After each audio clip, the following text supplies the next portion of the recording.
Before we get started, just a reminder that you can find all of my available rental properties on my website at marcguzman.com. If you own investment property, click on the Owner Services section to see our complete list of services. This episode and wine tasting is sponsored by Lanny Clark with Prime Lending. Lanny Clark is a loan officer specializing in residential home lending.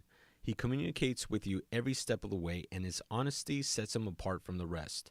He's able to think outside of the box due to his experience and is able to tailor a loan program to fit your needs. If you can't qualify just yet, not a problem. He will let you know what you need to do in order to be ready.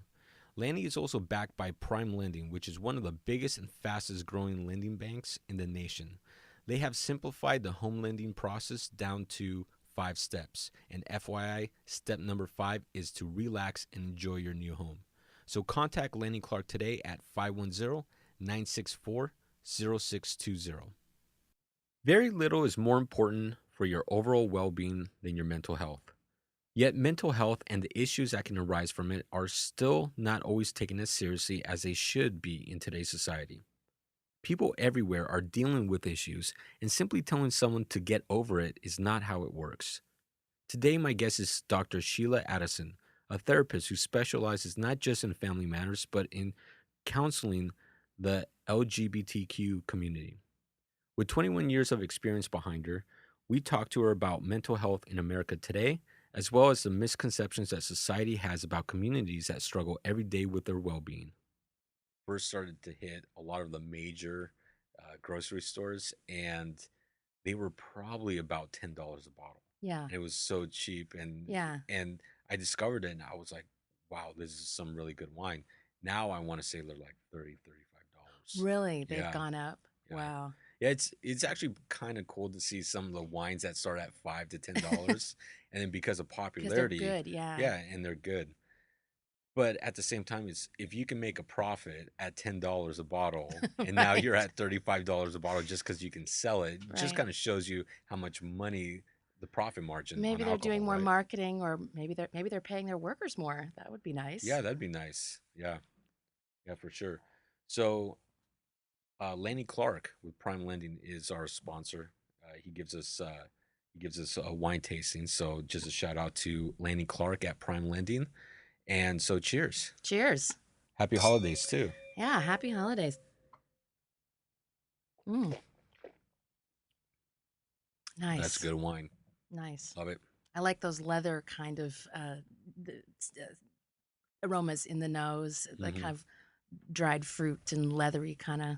Yeah, the one wine I've been turning a lot of people to is if you go to Michael David's Winery. Michael David's. Yeah, they're out of Lodi. They really blew up if you remember the Seven Deadly Sins. I Yeah. remember seeing them. So they blew up, and that was like their flagship wine Yeah. that they came out with. But now they make one called Freak Show. And Hmm. it's a bottle, it's probably, again, it used to be $10. Now you're probably gonna find it for $15 to Okay. $25, depending where you get it from. And you can't miss it. It's Freak Show, and it's like a old school carnival from like 1930s or 40s, and they Cool. have like a bodybuilder on the very front of it. So it's pretty neat I'll look out for design that. for it. But it's got a very heavy smoky flavor to it. Mm. So when you taste it, it reminds you of sitting around a campfire. Huh. It's so delicious. And Interesting. yeah, it's very interesting. And once you taste it though, that campfire image pops into your head really Huh. quick. Interesting. Yeah. I once had a Chardonnay from down Santa Cruz way that was actually grown in a year when they had some big fires. And so a lot of the grape harvest that year was discarded because it had smoke taint. But this one former professor from UC Santa Cruz, who does a little winemaking kind of out of his garage, like a lot of dudes down there do. He bought up everybody's smoke tainted Chardonnay and he made wine with it, and it was actually really great. And it had that kind of sitting around a campfire kind of feel, but in a way that was really nice with some food. It was not what you would expect from traditional Chardonnay. Yeah. It's not gonna, win anybody's categories, but I was glad that he did it. It was actually a great, interesting wine, I thought. Yeah. The I mean, it's very unfortunate when fires happen, but they Yeah. add such a different, unique flavor to like the grapes. So if you find a 2007 Napa red Mm-hmm. wine, so oh, good catch, good catch. That was Spider-Man reflexes right there. Man, you can't waste wine. It's a cardinal rule. Party foul. We don't need to cut you off already, though, I do we? no, I'm good. Got to get back to Oakland. So- But if you find like a 2007 Napa red wine, those are highly prized because they have such a deep smoky flavor to all the wines Interesting. because of the harvest and what happened. And I want to say, I guess it takes an average 2 years Mm-hmm. for, Yeah, it so depends. probably 2005 Napa fire, and it burned off most of the harvest, but the remaining harvest just had this smoky flavor to the Interesting. grapes, and that turned out to be one of the best years of Napa I wines. did not know that. And so now, if you look for a 2007 Napa like cab, for example, you're going to be paying $200 Hmm. $300 for it, even though you could buy maybe a 2008 or nine for half the price. Hmm. Vintage matters. That's Yeah. Yeah, and but that year specifically, the it just added such a unique flavor to red wine. It was very so to hear it very similar on like Chardonnay, that's I mean, interesting too. my understanding is that often they just discard smoke tainted grapes. So that's interesting that folks actually made something out of it. I mean, I'm always interested when people, uh, use what we have instead of letting things go to waste. So, Yeah.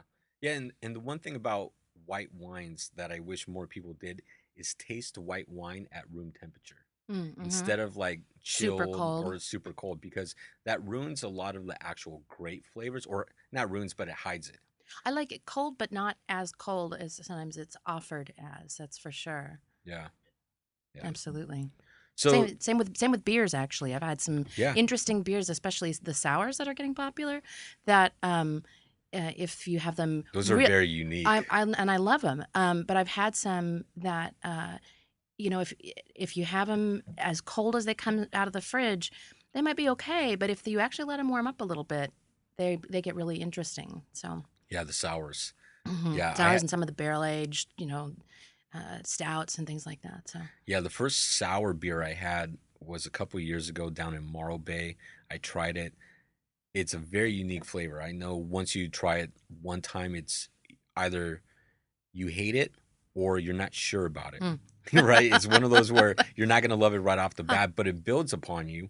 And the more you drink it, like the more you appreciate like a whole new craft beer coming out. Mm-hmm, for sure. Yeah, and we've Yeah. had some brewing companies here on the podcast, and there's quite a few in Richmond that are popping up. Fantastic. Yeah, and so their beer is really good. In fact, one of them is one of our other sponsors for the show, East Brother Beer. So shout out to them. But let's get into why you're here. Yeah. I really wanted to have you here because number one, congratulations on East Bay's Best of the Best, Thank you. and I really wanted to get you here because you're a family therapist, but you also have a focus on the LGBTQ community, That's right. and wanted to um, really have you on the show so we can showcase a little bit more light on this. Because me personally, I don't have much experience or knowledge, right? And I, I can't think of anyone in my family or friends or acquaintance that's uh transgender. I do know a few gay, lesbian, but then when you get to transgender, Mm-hmm. um that's a whole nother topic that many people I think are not familiar with, and people Mm-hmm. are scared to discuss it. So here's a fun fact for you. Transgender people are about as common as twins. So if you know twins, you Really? probably know someone who is transgender, whether they've acknowledged it, whether you know that they're transgender or not. Very interesting. I did not know that. Yep. So before we get into that, let's go ahead and discuss a little bit about your Sure. background. How did you become a family therapist? So it was kind of a career change for me. I had already gone through undergraduate and a master's degree, thinking that my future was in the theater.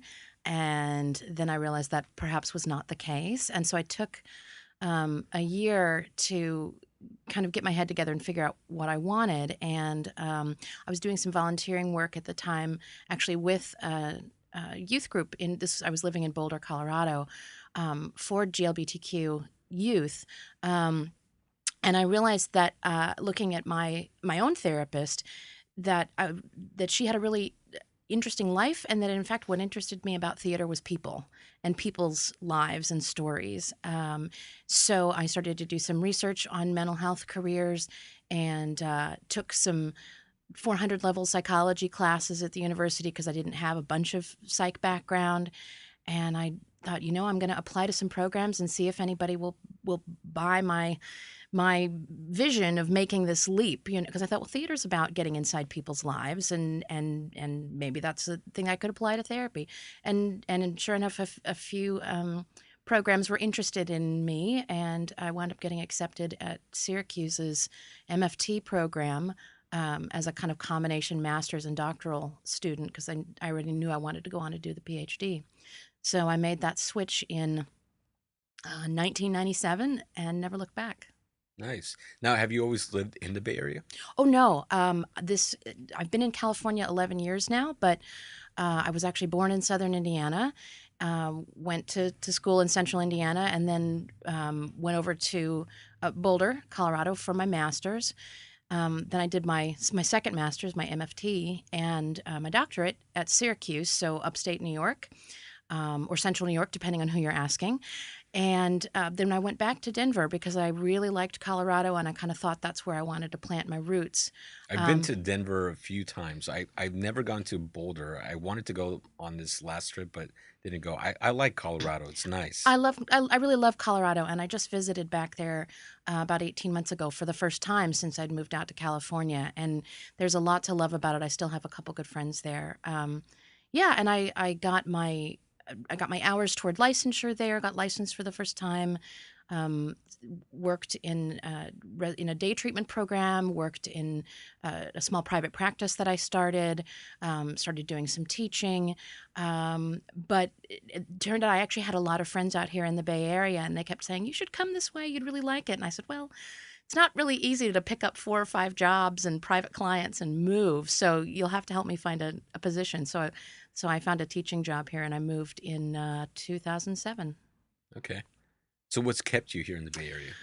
Oh gosh. Especially right now, because Well, I'm in real estate property management, and there's so many people talking about California, and especially the Bay Area, being too expensive, I mean, and they they're just want right. out. They're right. I mean, I'm trapped by the golden handcuffs of rent control. My partner and I are in a 1 bedroom that I've been in for 9.5 years, and we need more space. And we did not have children, but if we had, we would have absolutely had to move. And we can't afford it. And we're kind of in this limbo where we both have good jobs, and we can't afford to buy.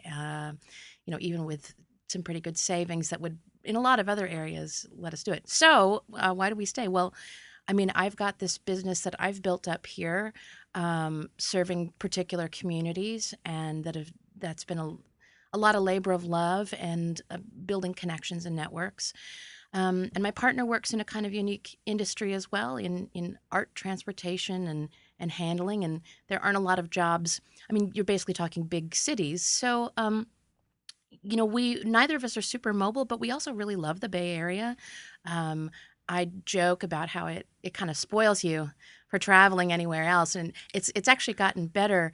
I was just in Louisville, Kentucky, for a conference, and I'm originally from Southern Indiana, which is not that far. And I was like, wow, Louisville's really got a lot of stuff going on. They got some good places to eat. They've got some, good places to get cocktails.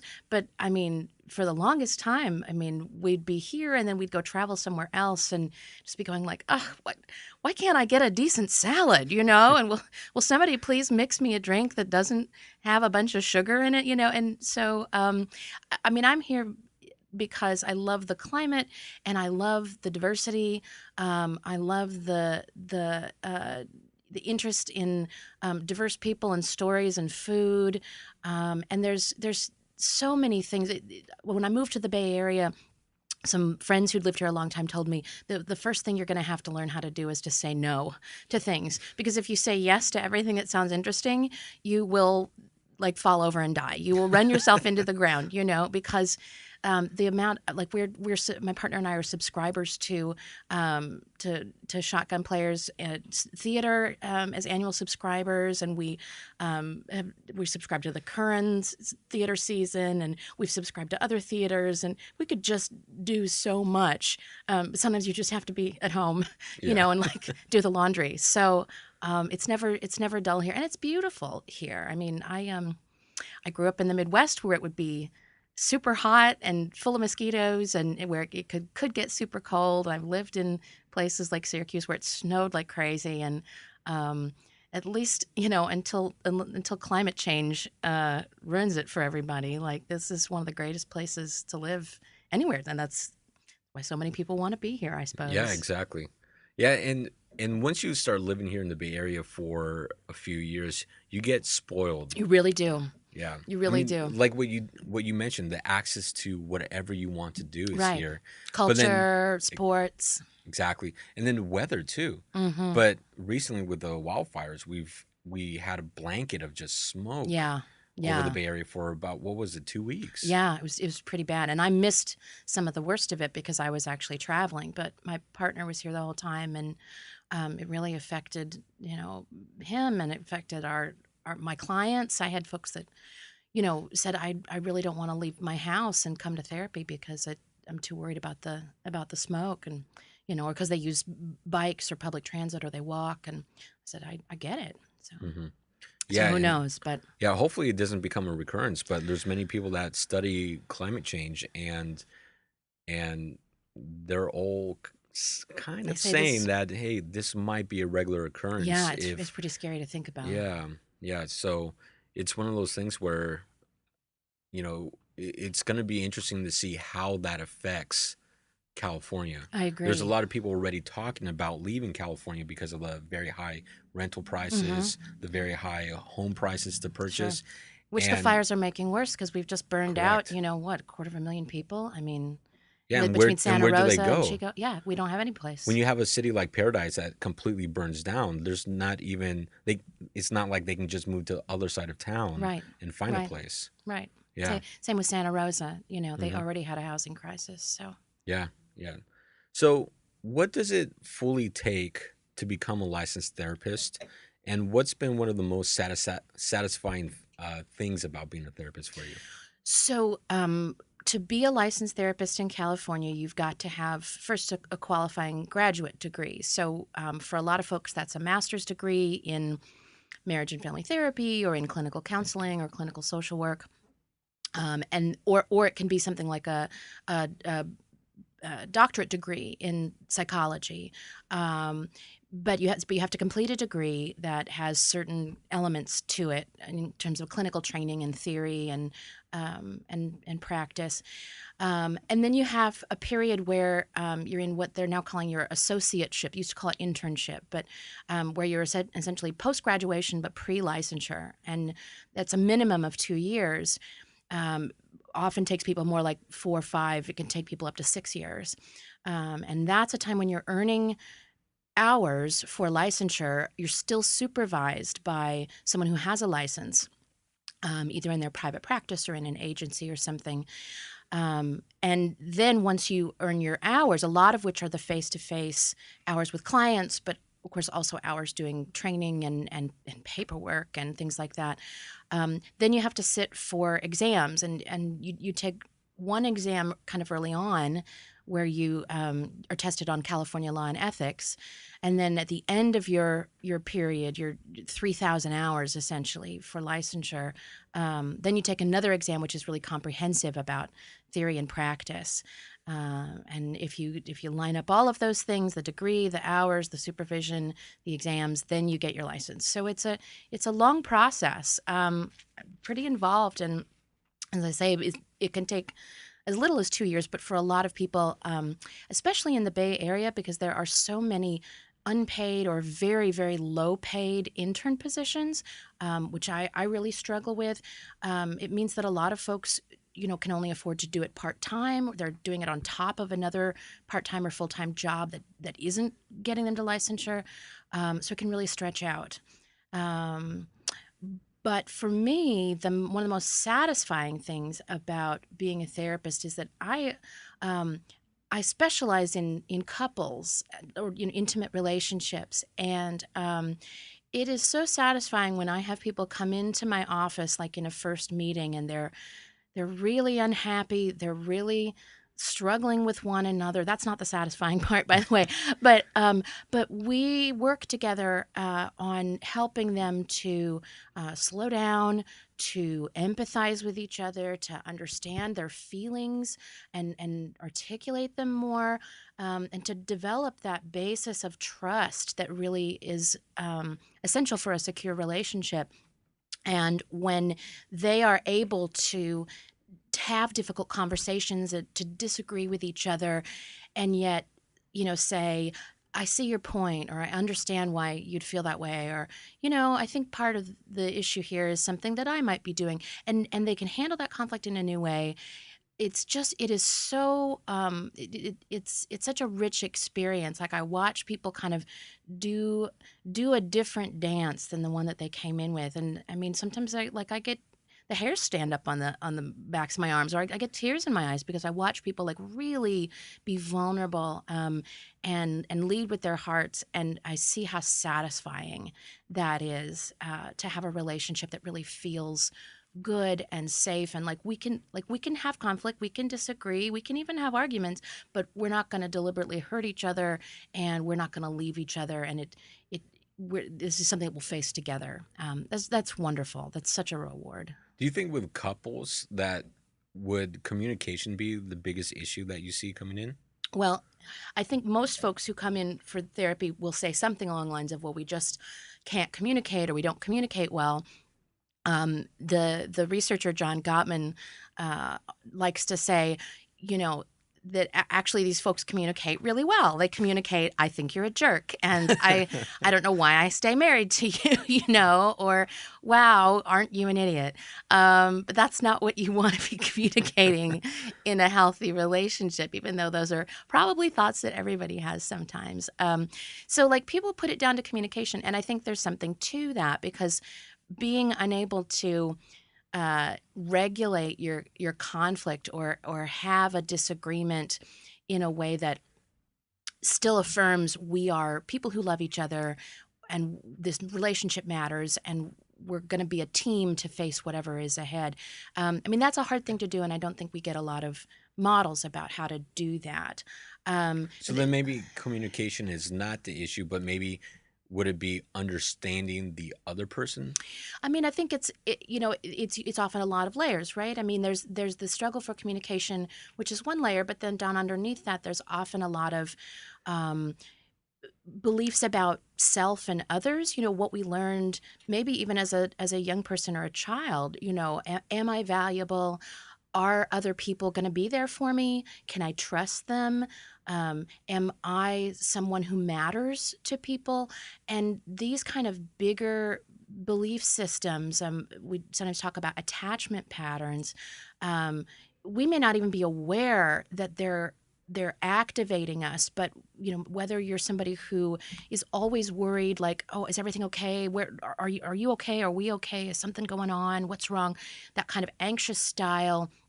Or if you're someone who is more, oh, let's just not have conflict, let's just chill out, let's not get out of control here, emotions are kind of intense and scary. I mean, those are kind of deeper patterns that we often don't even really know that we're acting on, but they inform how we do the communication, and they set in motion some of those patterns that then get us stuck as we do them over and over and over again with our partners. So as a therapist, you have to be like a research scientist and literally look for these patterns with your clients. That's a great way to put it. Yeah. Yeah, I mean, I'm always feeling like I'm gathering information, and I'm being curious about what's happening, and I'm trying to not assume that when someone says, well, we had a fight, or she was mean to me, that I'm trying not to assume that I know exactly what that is. Because for one person, if their partner says, I thought you said you'd put your socks in the hamper, that's like, oh, thanks. No, fair point. That's a good reminder. And for another person, that's like wounding on a deeper level because they've had some kind of experience with this partner or, before this relationship that says, you're not a very competent person, or you're not very thoughtful, or, you're never going to satisfy other people. And so I have to be curious about, well, what do you mean by that? Help me understand. Show me what that looks like, so that I can catch, in the moment in session, like, hey, wait a second, look at the look on her face. See how that's landing with her. Ask her what's going on there. Wow, that really hurts. And then we can kind of become co-investigators into the process of slowing things down and finding out, when I tune into you, my partner, um, what do I understand about how I'm impacting you, and what do I understand about the assumptions that fuel how I respond when you react. Yeah, so I mean, I like to think of myself as like a practitioner scholar. I mean, I read research that's done in the field. I write myself. I go to conferences, but I'm also, yeah, in a way, like researching each person's relationship and process as we're in the room together. Yeah, the one thing I've learned over the years in dealing with so many people in my personal life and business is that um it's really that when typically when someone's upset at you, there's always an underlying reason that you have to dig a little bit deeper. Sometimes it's not always the reason that It's they almost never about communicate, the right? socks, right? Yeah. Like the socks. Yeah, I mean, it is about the socks on one level, but often it's about, you know, Or that could be the straw on the camel's back, right? sure, but a lot of but it's often a bigger thing like, do I really matter to you? Do you really listen to me? Can I influence you? Will you take on some of my concerns and share them as your own? What role do I have in your life, that's fueling that's why the socks are such a big deal, or Hmm. whatever it is. Yeah. Now, going from couples to dealing with families, Yeah. how does that differ? Because now, when you talk about couples therapy and now family therapy, Yeah. automatically what comes to mind is children. Yeah. So, how is that entire dynamic different? Well, I don't work with as many children these days, but I've worked with a lot of children over the years. And some of my interns still do see families with children. I see families with adult children a lot. You know, Okay, I so family therapy could also be adult children. absolutely, yeah. I've seen, folks my age and their siblings were partners and their parents because I mean that we're seeing more and more folks live in multi-generational families. I mean, we've always had that in Black and Latinx communities and other communities of color, but even the white folks are having to figure out, like, oh, what's it? How are we going to live in this like crazy, Bay Area? And sometimes it's multi-generational stuff. So I'm seeing people owning businesses with their families, and even just trying to go back and say, well, now that we're adults, how do we work stuff out? But when it comes to kids, one of the things I'm always thinking about is what is family business and what is parent business. And families are really best off when there is a clear boundary between parents and children, and parents are making decisions together as a couple, or sometimes more than two people if you've got a blended family, right, or remarried or repartnered family. But there's some business that should be for adults, and adults presenting to the children as a team, here's how life is going to go. Here's what we expect. Here's what we're going to give to you, and what you can expect from us, is really better for kids than having, as we say in family therapy, children up in the parent system where they become kind of little parents, or parents down in the child system. And so I've seen a lot of families where maybe one parent is seen as a little incompetent or dysfunctional, and so the other parent is essentially sort of parenting everybody. Or I've seen families where one child, often an oldest child, is kind of parentified, and they become mom's best friend, or dad's second in command. And parents may inappropriately rely on them for comfort and an ear to listen, or affirmation for themselves, which is not so great for kids. Um, but then also those kids don't have the chance to really be kids and get their needs met in an appropriate way. So I think about that, and I come from a background where there's a lot of value to having everybody in the room. I think this model of just working individually with the kid and then occasionally bringing in parents kind of for collateral meetings, that's not so much my bag, because I think that we can make the best change when everybody's available in the room. But there are sure times when, as a family therapist, I've had to say, mom and dad or mom and mom, I think this is some adult business, so let's make a meeting or let's take part of this session and just have the grown-ups in the room and say to kiddos, like, this is adult business. We will let you know what happens here, because if that couple is fighting, if that couple's angry with each other, if they're having trouble in their financial life or in their sex life, those are things that do not need to be kid business.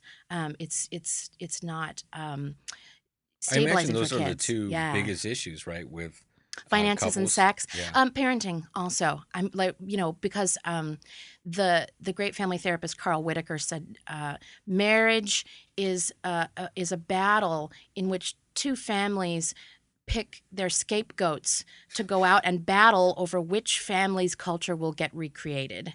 Essentially, are we going to do our family my way or your way? And so, we should be stricter with the kids. We should be more lenient with the kids. We should raise them in a religious tradition or not. We should, get involved with the school, or we should let, the kids figure it out. Like those kinds of things are often conflicts too. Yeah, I feel like for couples who do not have children that want children, you really have to figure out what your strengths and weaknesses are or would be as a parent, right? Hmm. And then really just kind of team up like a partnership, Yeah, for sure. because that's what it is. I mean, it's a partnership, and everyone has their strengths and weaknesses, but if you focus on your strengths in parenting, I would imagine that's where the like a really good balance comes into play. Yeah, and we even talk about, although they're usually the same people, we talk about the parenting dyad and the couple dyad. If you have a kind of traditional mixed gender family where you've got a mother and a father,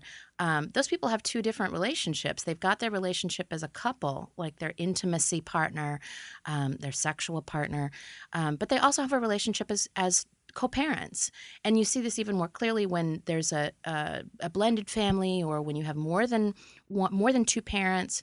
Now the co-parents may not be the same people as in the couple relationship, but you know people have to be able to think about, like, who am I to my partner and who are they to me, in our intimate relationship versus our kind of team parenting relationship. And that's where sometimes it gets really messy, because if I'm hurt by you because I feel like you maybe aren't as attracted to me anymore, and then that carries over into our parenting, and then I'm kind of reluctant to get on board and say, okay, like, what can we both agree on here in terms of setting boundaries with the kids, or I just go do my own thing because I'm sort of hurt and I on some level maybe want to get back at you or something.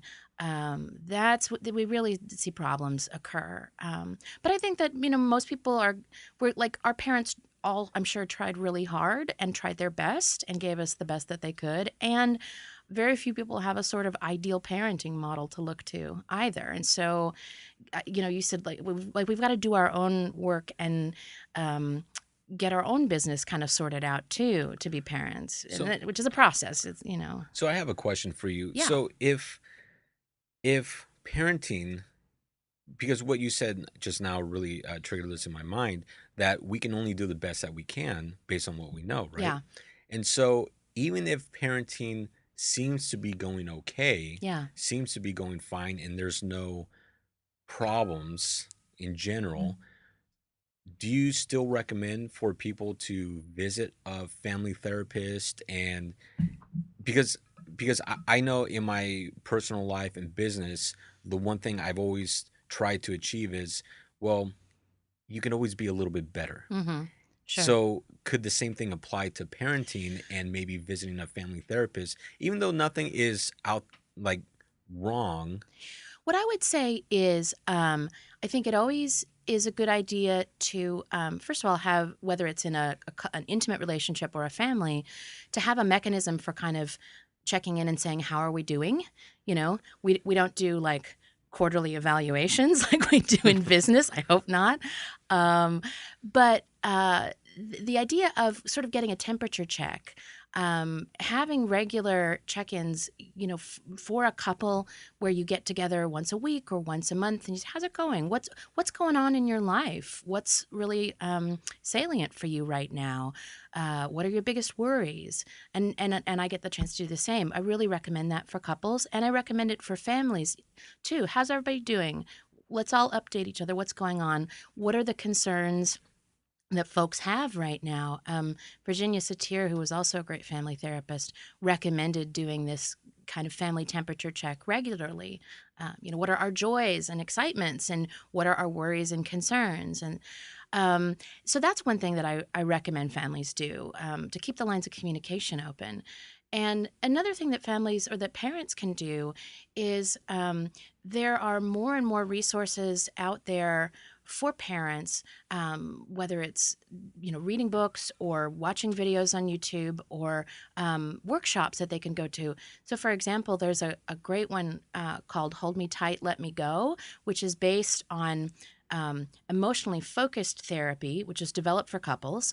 Now it's been expanded to emotionally focused family therapy, for parents and children that are really having trouble. But even just a workshop that gives parents some tools for, how do I tune in to my child's emotions more effectively, and how do I provide that secure base for them at whatever age, small or older, so that they really feel like they've always got a safe place to come and kind of work through the storms of their life. I mean, so those can be great resources for parents that don't necessarily mean let's all go to family therapy. But I do wish that folks would sooner consider asking for help, whether it's for their relationship or their family, because I think so often folks wait until it feels really bad and stuff is really kind of out of control. And it's harder to get things back on track sometimes. Is there a website you would recommend as a great resource for people to go online and research all this? Maybe one Mm. center source where they can absorb a lot of this knowledge? Sure. Well, I first of all, I recommend the International Center for Excellence in Emotionally Focused Therapy, ICEEFT.org. Um, they have information on the emotionally focused family therapy, and also the Northern California Center for EFT, which I think is ncceft.org. If you Google Northern California EFT, you'll get it. They're, the kind of area groups of therapists who all do this work.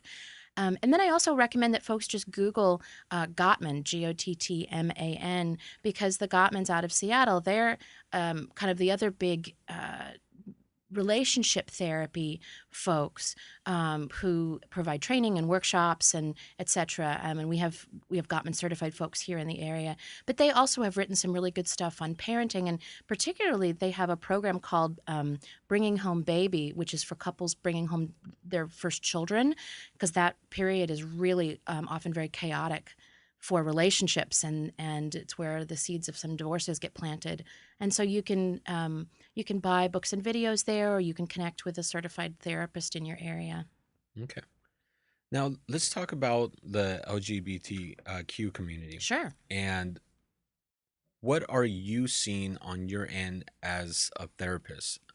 Um, I know what, so for me on my end, there's a lot of lack of knowledge and a lot of people that are just not quite sure on what really happens or what's known in the community. And so, what are you seeing on your end as a In therapist? terms of folks' concerns or people's needs, Um, I would say both. both. Yeah. Well, so I guess what first comes to mind is that it's a really scary time to be a marginalized person in any way, whether that's a person of color, a person with a disability, being a woman, and certainly being a queer or a trans person, because I think that a lot of the move toward openness and progress and greater support, um, in terms of access to healthcare or access to, um, uh, legal remedies if you're discriminated against. I think we're seeing all of that stuff, threatened with a reversal, a pretty sharp turn the other direction. And in some cases, it kind of like defies logic. Like, why would you reverse uh, some of these advances other than just out of kind of sheer spite? And I think that marginalized folks, are one of the survival skills you have when you're at the margins is always having your antenna out for what are the threats, you know, um, whether it's undocumented folks, knowing where's not safe to go because you might encounter, ICE people, and Homeland Security folks, or it's trans people, keeping an ear to like, what is the news saying?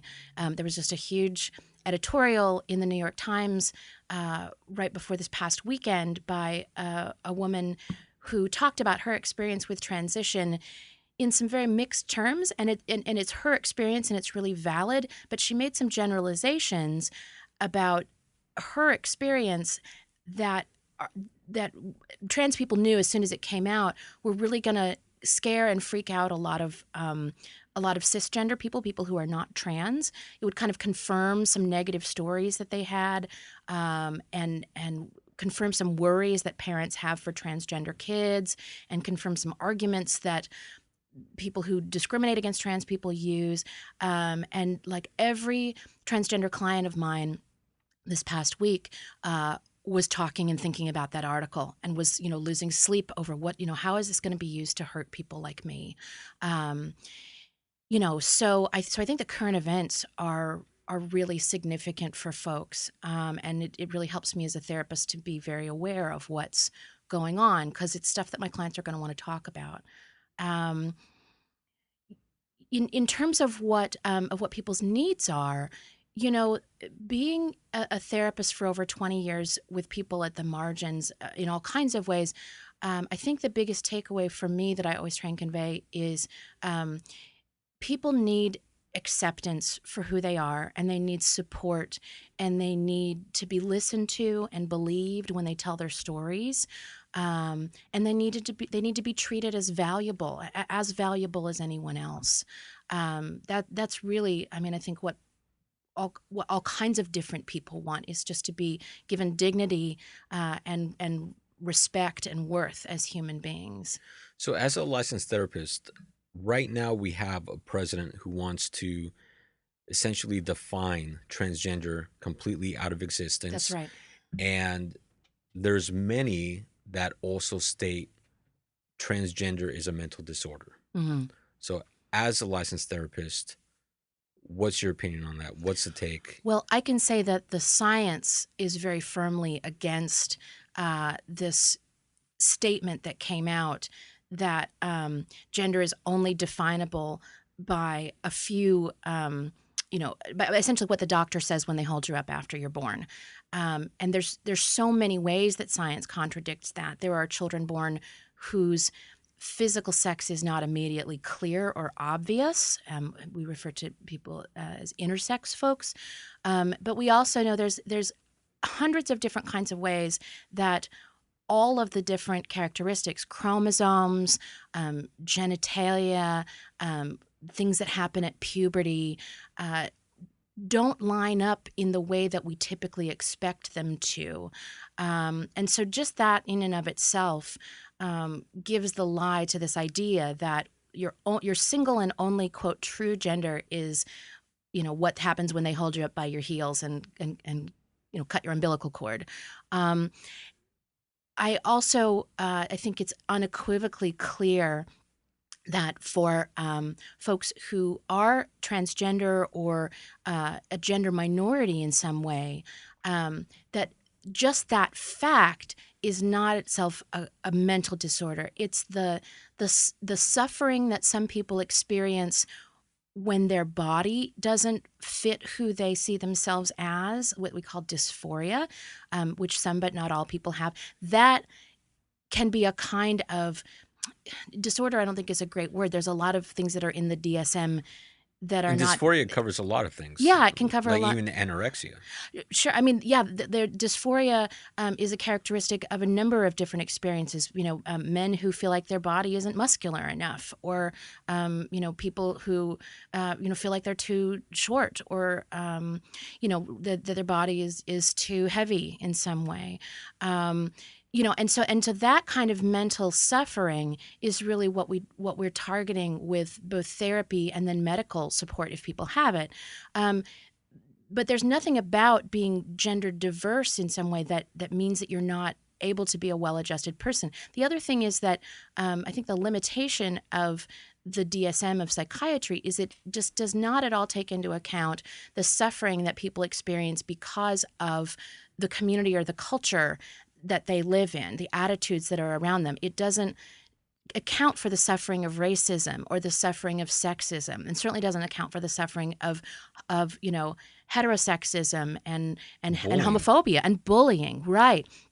Exactly. I mean, those things are all, unless they lead to symptoms of something like depression, psychiatry just is not interested in them, which I think is really tragic because it limits how we view mental health and wellness, and it limits what insurance is willing to pay for, and it makes it very hard sometimes to get the kind of counseling and therapy services that we know can be really helpful for folks. I mean, it doesn't even have anything to say about couple distress, which is a major underlying cause of substance abuse, depression, anxiety, intimate partner violence, and family violence.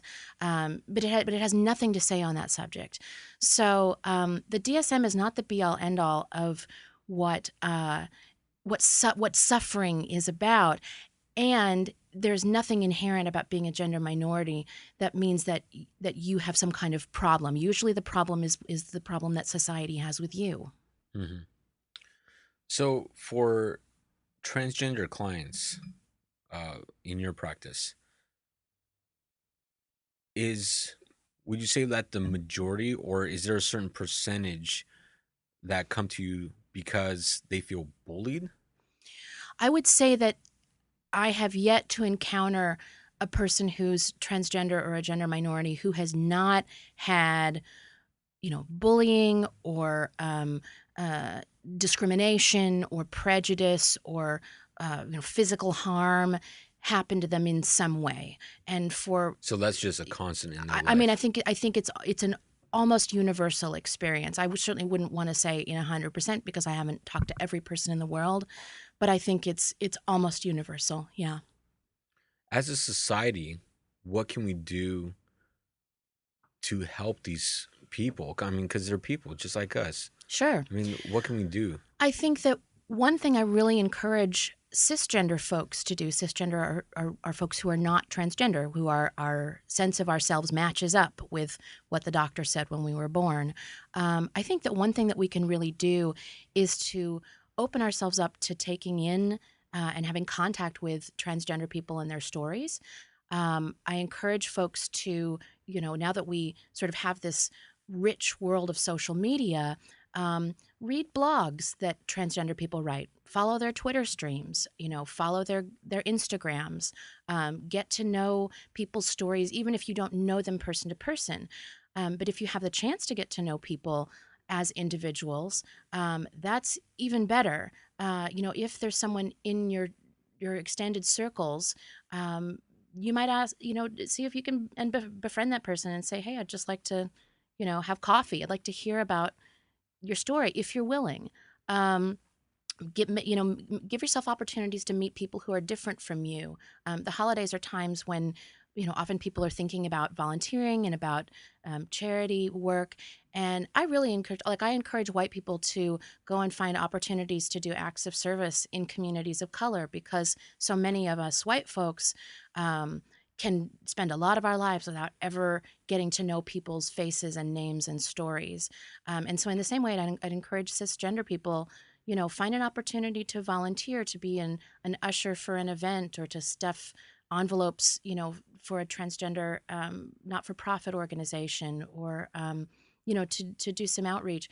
Take a class, read a book, read a memoir, watch a movie. I just feel like the more of other people's stories that we absorb, the more we start to see people and not as a kind of, faceless stereotype that might be scary or foreign to us in some kind of a way. Yeah, and I like that. And I think one thing you start to really realize when you start doing that, it's it's kind of like if you travel the world and Sure. experience different cultures and see how people live in different parts of the world.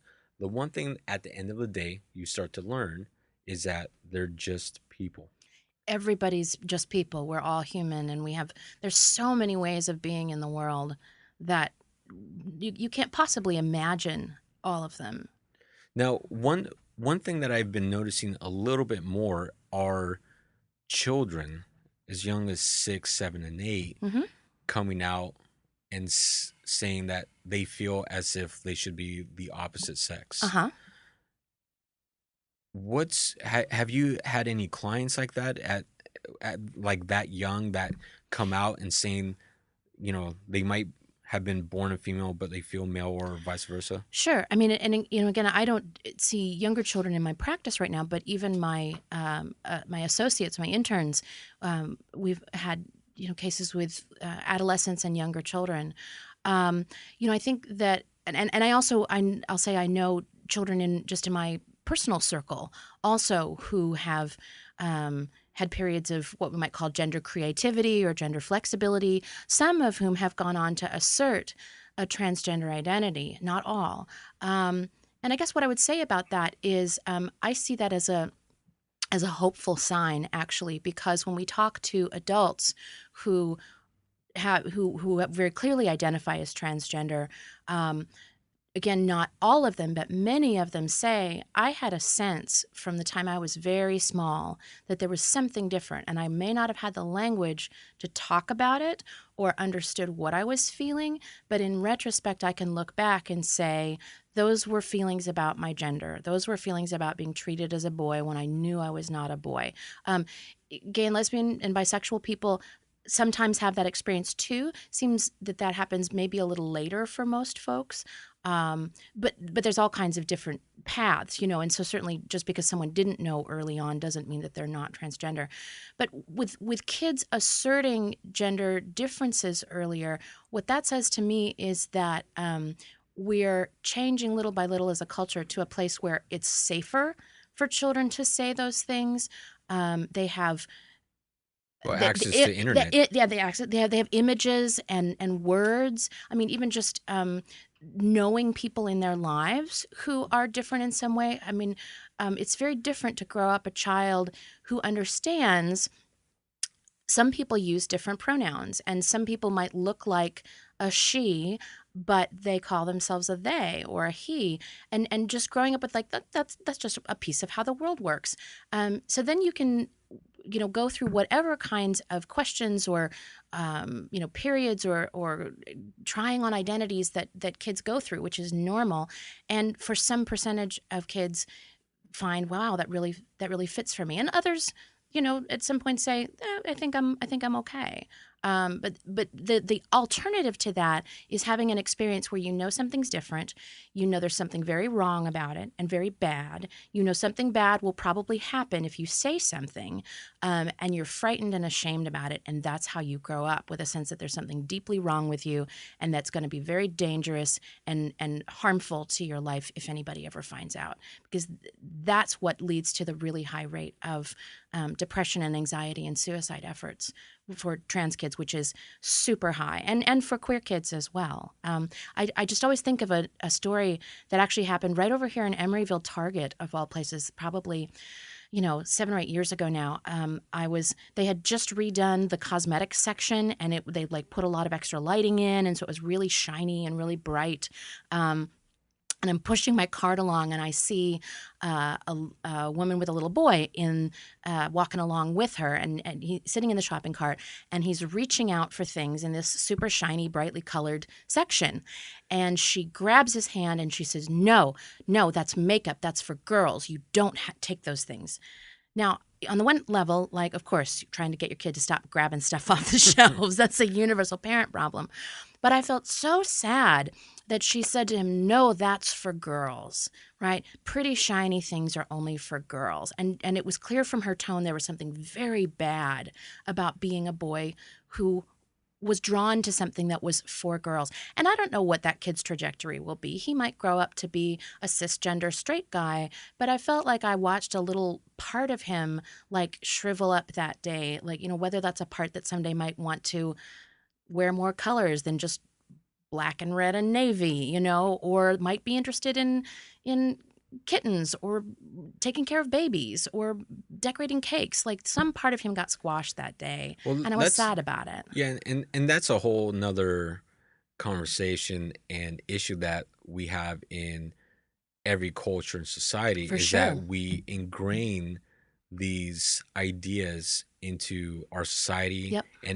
and we pass that along to our kids. This is for boys, that's for girls. Yeah. Exactly. And then that can also cause issues because maybe it might not just be the makeup that the kid is grabbing, but the shiny object is only Right. for girls. And then as they develop, I mean, if it's just something consistent over Right. time, it just creates Don't get issues. excited about pretty things. Don't be delighted in things. Don't explore your world in a certain kind of a way. That's not just like incorrect, but it's shameful. Like it was clear that it was shameful to do that. Yeah. So, I mean, this makes parenting so tough, right? I mean, Does because well, it? well, I think Because I feel like if we would give ourselves permission to just kind of like know to be curious and excited about our kids and to um, understand them each as individuals and to ask them, what do you like about that? What's interesting there? And explain, oh, we don't take things off the shelf, as opposed to, no, that's shameful that you would take that thing and want it. I feel like that frees up so much. Like we have to, I don't know, do so much less work in a I, way. I, I totally I totally agree. I would just imagine if you have certain instincts that are Yeah, also ingrained into you, because you've got to do your own work. again, exactly, right? And again, parents can only do the best that they can do based on Absolutely. what they know. And Absolutely. that's where going back to one of my questions is we can all do a little bit better. And I Mm. guess it would really come down to just kind of opening up your mind and just Mm-hmm. going beyond your boundaries and pushing Yeah. yourself beyond those basic boundaries that Yeah. you grew up with and what your parents ingrained in you. And that's something I actually really love about podcasts. When I've been teaching graduate students in mental health, I've found myself assigning a lot of podcasts because so many of my favorite podcasts are ones that tell people's stories, and they're a great way to get to kind of grow students' worlds and get them connected to the story of people who've had a different experience from them. And because there's a kind of intimacy about listening to someone's story in depth and they're right there in your ear with you, I've found that it really is a great way of growing empathy and kind of challenging people's assumptions in a way that's also interesting. Yeah, I agree with you. I mean, I'm a huge fan of podcasting and just podcasts in general. And the number of podcasts I consume, I consume probably 3 or 4 hours a day. You know, Wow. I'll sit down at my computer doing work, but I've got headphones on and I'm listening to various different podcasts. But it really exposes you to so many additional people Yeah. that traditionally would have been blocked by traditional media, Right. I the feel like I've radio and met TV. all kinds of people that I would never meet. Correct. Yeah. Yeah, and again, it all comes down to exposing yourself to things that you didn't know, you didn't have experience Yeah. with, and just learning, right? Yeah, that's That's right. that's really That's what right. it all comes down Like to. making an effort to kind of to push your edges just a little bit and to be open to being curious about other Yeah. people. Yeah, and if you're not familiar with the LGBTQ community, then just experience it a little bit. Get Right. to know who they are, get to know what they like to do, and then you start to realize that it's the same stuff you like to do. I mean, that's what's been valuable for me, and like as a white person, learning to kind of uh, see and understand my own limitations of my whiteness. That um, hearing stories of different folks of color, and following some people on Black Twitter has been a real learning experience, or listening to some of the journalism that we've seen. There's been some great journalism that's been done here in the Bay Area, in San Francisco's Chinatown and out in Latinx communities.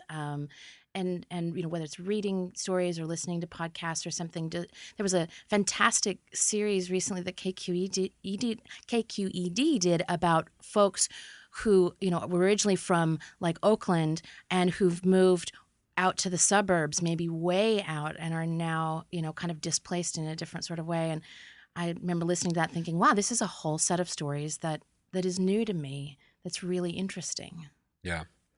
So that's going to be our time here. But if someone wants to contact you and work with you, what's the best way to do that? So my website is at drsheilaaddison.com. It's DrSheilaaddison.com. Or they can just Google me, Sheila Addison. Or I guess I'm linked on the Best of the East Bay for 2018, Best Psychotherapist. And where's your office located? My office is on Pill Hill in Oakland, just right near Alta Bates Summit Hospital. Great. So thank you for coming on to the podcast. Thanks This was for a having really me. great episode. And good luck to your future business and everything that you're doing and helping people in Thank the Bay you. Area. It's my pleasure. Thank you so much for listening to the podcast. Thank you to our producer, Sam Lubman. Please subscribe, like, comment, and share the podcast. Remember, you can listen to the podcast on iTunes, Podbean, iHeartRadio, Google Play, SoundCloud, and anywhere else you listen to podcasts. For more information on my business as a property manager and real estate team, go visit my website at marcguzman.com. I really want to thank all of you for listening. It means the world to me, and I hope today's episode provides you value in your day-to-day life. I created this podcast to help showcase the many great people that live in this world and help share some knowledge that I've learned along the way in life. Again, thank you for listening. Check out our sponsors, and I'll catch you on the next episode.